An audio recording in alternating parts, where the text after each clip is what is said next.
Si svelano gli arcani, d'ora in poi si giocherà a carte scoperte, o almeno questa è l'enunciazione di principio, perché sul Nevegal fino ad ora si sarebbe barato troppo. Il Colle, in un territorio baricentrico rispetto alla sede delle prossime Olimpiadi invernali, non sarà alla finestra. Comune di Belluno e i soci di Nevegal 365 questa mattina hanno sottoscritto la lettera di intenti che sancisce una collaborazione duratura e foriera di investimenti a 7 zeri già entro i prossimi 3 anni. Noi siamo davvero onorati di avere questa grande opportunità di portare, diciamo, delle risorse importanti per valorizzare, mettere in valore un'area del territorio bellunese che ha fatto storia. 90 milioni subito, 60 dei quali per l'ammodernamento di tutti gli impianti di risalita prima dell'avvio della stagione invernale 2024, 30 per la scuola alberghiera svizzera, la stessa contattata dall'ex Giunta Prade, e poi l'hotellerie,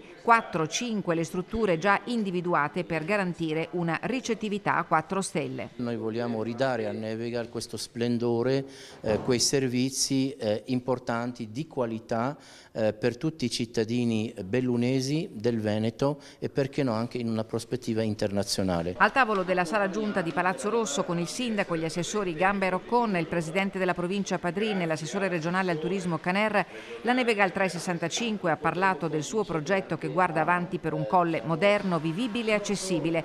Tra i servizi si pensa anche all'apertura di un punto di primo soccorso per un'area che va da Pianlonghi alle Ronce, che ambisce ad offrire ospitalità anche a una clientela extranazionale individuata nell'area dei paesi del Golfo, dell'Asia e dei paesi nordafricani.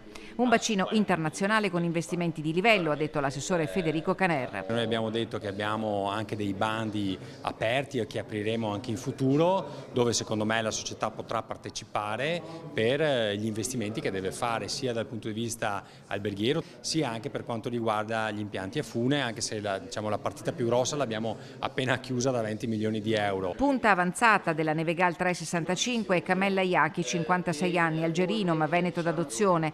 La Iachi vive a Pederobba ed è l'imam delle comunità islamiche del Veneto. Per il Nevegal lancia un progetto inclusivo, attento all'ambiente, all'identità e alla storia di questo territorio. 10.000 euro è il capitale della Neo SRL che fra i soci conta altri 3 imprenditori algerini.